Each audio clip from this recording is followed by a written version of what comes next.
ఈ ముద్రని కటి ముద్ర అంటామండి. అంతేకాకుండా వెన్నెముక ముద్ర, బ్యాక్ ముద్ర, కృష్ణ ముద్ర అని కూడా అంటాము.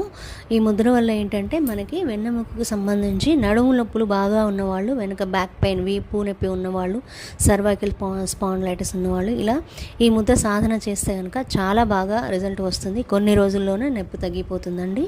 దీన్ని పొద్దున 15 నిమిషాలు, మధ్యాహ్నం 15 నిమిషాలు, సాయంత్రం 15 నిమిషాలు 45 మినిట్స్ దాకా సాధన చేయవచ్చు. ఈ ముద్ర ఎలా వేయాలనేది నేను బొమ్మలో చూపించాను. ఎడమ చేయి వచ్చేసి మనకి చూపుడు వేలు గోరు మీద బొట్టన వేలు ఉండాలి, గోరు కనపడకుండా పెట్టాలి.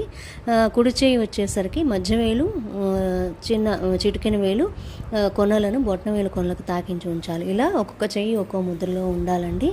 దీనివల్ల ఏమవుతుందంటే మన శక్తి అంతా తల వెనక భాగం నుంచి ప్రసరించి వెన్నెముక చివరి దాకా వెనక భాగం వైపు ప్రసరిస్తుంది. దానివల్ల ఏమవుతుందంటే మనకి నడుము నొప్పులు చాలా బాగా తగ్గుతాయండి.